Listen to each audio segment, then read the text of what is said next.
যদি বিএনপি এতখানি দুর্বল হয় যে বিএনপি চাওয়া সত্ত্বেও এগুলি বন্ধ করতে পারতেছে না, তাহলে আমারই কথা আপনি লিখে রাখেন, বিএনপি তাহলে ইলেকশনও পাস করবে না। I have raised my case. আমার প্রশ্ন হচ্ছে আপনি বিএনপি কিন্তু আমি কেমনে বুঝবো? দুদিন পরে ফজলুর রহমানের মতো, ফজলুর রহমান সাহেবের কি বিএনপি ছিল? দুদিন আগে পরে তো দেখবো যে ওরে বাদ দিয়ে দিছে। আপনি বাদ দিয়ে দিলেই তো আপনি বিএনপি না। আমি তো তারেক রহমান সাহেব আর খালেদা জিয়া ছাড়া কাউরই বিএনপি মনে করি না। ওই দুজন হলো বিএনপি, আপনার ইন্ডিভিজুয়াল।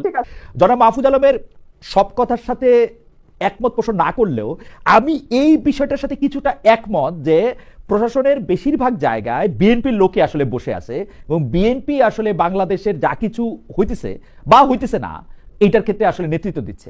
বিএনপি বলে দিছে যে আমাদের ইন্টারেস্ট ছাড়া কোনো একটা জেলা শহরের কোনো একটা মানুষের ইন্টারেস্ট প্রোটেক্ট করার দরকার নাই। একটু যদি মন্তব্য করতেন। খালেদ ভাই, একদমই ভুল। দেখুন, একটা সরকার যদি বিএনপির উপর নির্ভর করে সফল বা ব্যর্থ হয়, তাহলে আপনি ধরে নেন ওটা একটা অষ্টডিম্ব মার্কা সরকার, এবং ওই সরকারের কান ধরে এখনই চলে যাওয়া উচিত। কারণ যেই সরকার নিজেরা সরকারে থাকবে কিন্তু তাদের সাফল্য বা ব্যর্থতা নির্ভর করবে তৃতীয় কোনো পক্ষের উপর, তাহলে ওই সরকারের উচিত ওই তৃতীয় পক্ষকে পায়ে ধরে এনে ক্ষমতা বুঝিয়ে তাই করবে তো এই সরকার তো বিএনপি কে তৃতীয় পক্ষ ভাবে না।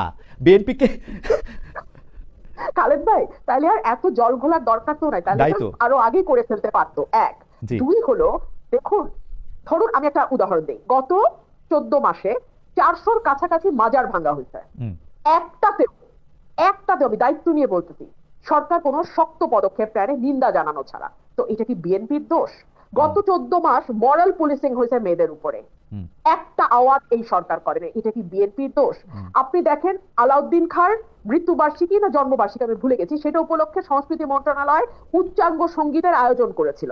সেটাও গিয়ে লালবাগ কেল্লায়, সেটাও গিয়ে লালবাগের মসজিদ কমিটি এবং অন্যান্য যারা আছেন তৌহিদি জনতা, তারা বলেছেন নাচা গানা হবে না।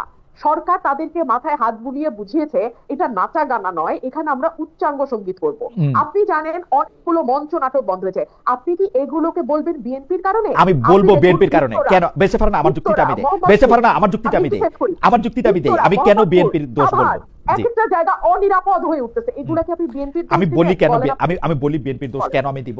আপনি মাজার ভাঙা থেকে শুরু করে সাংস্কৃতিক অনুষ্ঠান, উচ্চাঙ্গ সঙ্গীত বন্ধ হওয়া, বিভিন্ন জায়গায় বিভিন্ন মব কালচার হওয়ার ক্ষেত্রে আমি বিএনপির দোষ এই কারণে বলবো, বিএনপি বাংলাদেশের নারীদের উপর মরাল পুলিশিং, হ্যাঁ, নারীদের বিরুদ্ধে মরাল পুলিশিং এর ক্ষেত্রে বিএনপির দায়টা আমি কোথায় দেখি? আমি দেখি যে বিএনপি বাংলাদেশের সবচেয়ে বড় রাজনৈতিক দল, এবং আওয়ামী লীগ যেখানে রাজনীতি নিষিদ্ধ আছে সেখানে আমি বলতে চাই যে বিএনপির সাথে দ্বিতীয় যে রাজনৈতিক দলটা প্রতিদ্বন্দ্বিতা আছে তারা আছে হচ্ছে অনেক পিছনে। তো জনগণের জনমানস এবং এই যে পাবলিক ওপিনিয়ন তৈরি করার ক্ষেত্রে বিএনপির একটা বড় ভূমিকা আছে, এবং যা কিছু আমরা আজকে দেখতে পাই সেইটা আজকে মরাল পুলিশিং হোক, নারীদের প্রতি আক্রমণ হোক, উচ্চাঙ্গ সঙ্গীত বন্ধ করা হোক, আমি মনে করি যে এটা বিএনপির একটা প্রচ্ছন্ন ছায় সেটার মধ্যে থাকতেই হবে, আদারওয়াইজ এটা করা সম্ভব না। যদি বিএনপি এতখানি দুর্বল হয় যে বিএনপি চাওয়া সত্ত্বেও এগুলি বন্ধ করতে পারতেছে না, তাহলে আমারই কথা আপনি লিখে রাখেন, বিএনপি তাহলে ইলেকশনও পাস করবে না। I have raised my case. Khaled ভাই, এটা হচ্ছে গায়ের জোরে। হ্যাঁ, যখন আমাদের কোনো মামলা দুর্বল থাকে আমরা তখন গলার স্বরটা চেষ্টা করি উঁচুতে উঠিয়ে দিতে, সো দ্যাট আমরা গায়ের জোরে একটা কেস প্রুভ করে ফেলতে পারি। লয়াররা এটা করে অনেক সময়। আপনার কথা আমার কাছে সেরকম মনে হয়েছে। আচ্ছা, আপনি বলেন, পুলিশ প্রশাসন থেকে শুরু করে যারা দায়িত্ব পালনরত অবস্থায় আছে তারা এই সরকারের অধীনে কাজ করে, তাদের বেতন ভাতা সবকিছু আসে এই সরকারের কাছ থেকে। এক। দুই হচ্ছে, তারা যদি দায়িত্বে অবহেলা করে কিংবা তারা কোনো অন্য দলের ইশারায় দায়িত্ব পালন থেকে বিরত থাকে, তখন তাদের বিরুদ্ধে শাস্তিমূলক ব্যবস্থা নেওয়ার এখতিয়ার কেবলমাত্র এই সরকার রাখে। এবং এই সব কাজ করার জন্য আমরা 5.5 থেকে 6 লাখ কোটি টাকা দিয়ে একটা সরকার পুষতেছি। হ্যাঁ, একটা মোটা সোটা সরকার আমরা পুষি। এই যে তারা এক একবার বিদেশে যায় লট বহর নিয়ে, তার পিছনে রাষ্ট্রের কোটি কোটি কোটি টাকা খরচ হয়, সেগুলা কিন্তু তাদের এই দায়িত্বগুলা যাতে তারা সুষ্ঠুভাবে পালন করতে পারে সেইটার কারণেই তাদেরকে ওই জায়গায় বসানো হয়েছে। যেটা সুযোগ সুবিধা ভোগ করে তারা বিদেশে ট্রিটমেন্ট নেয়, বিদেশে ঘুরতে যায়, বিদেশে লট বহর নিয়ে জাতিসংঘে গিয়ে উঠে, ইত্যাদি ইত্যাদি ইত্যাদি। তো এগুলা করবার পরে তারা আইন শৃঙ্খলা ঠিক করতে পারবে না, তারা মানুষের জনমনের স্বস্তি আনতে পারবে না, তারা আওয়ামী লীগের মিছিল সমাবেশ বন্ধ করতে পারবে না, তারা মাজার ভাঙা বন্ধ করতে পারবে না, তারা নারীদের উপরে হয়ে যাওয়া মরাল পুলিশিং তো বন্ধ করে দূরেই থাকা। আমি জাস্ট একটা উদাহরণ দেই। থানার থেকে মরাল পুলিশিং করা এক ব্যক্তিকে ফুলের মালা দিয়ে বাইর করে নিয়ে আসা হয়েছে, আপনি তো জানেন তাই না? আপনি তো জানেন কিভাবে লম্বা চুল দাড়ি রাস্তায় ফেলে জোর জবরদস্তি করে কাটা হয়েছে। এগুলা মিডিয়াতে বড় বড় করে না আসা পর্যন্ত কোনো আমি আমি আমি আমি বেঁচে পারে না আমি কেন আপনি আমাকে গলার আওয়াজ বড় করে বলা লয়ার ইত্যাদি নানা রকম কথা বললেন, এগুলির আমি গালি হিসাবেই নিলাম, কিন্তু ঘটনা হচ্ছে যে আপনি যত বড় গলায়, আপনার কাছে আমি আবার আসবো, আপনি যত বড় গলায় প্রত্যেকটা শোতে এগুলি নিয়ে কথা বলেন, বিএনপি থেকে এর কি প্রতিবাদ জানানো হয়েছে 400 মাদার ভাঙার একটা প্রেস রিলিজ দেওয়া ছাড়া? আমি আপনাকে বলি মানুষের চুল কাটার, আপনি হ্যাঁ আপনি বলেন বিএনপির কোন জায়গায় স্থানীয়ভাবে এগুলি প্রতিরোধ করা হয়েছে, আপনি বলেন কোন অন্যায়টা, আপনি যতগুলি অন্যায়ের কথা যতবার করে বলেন, আপনি বলেন কোন জায়গা থেকে বিএনপিকে বলা হয়েছে আর একবার যদি এই কথা বলা হয়, এটা করা হয়, আমরা এটাকে ধূলিসাৎ করব? আমি তো দেখি নাই বিএনপির পজিশন।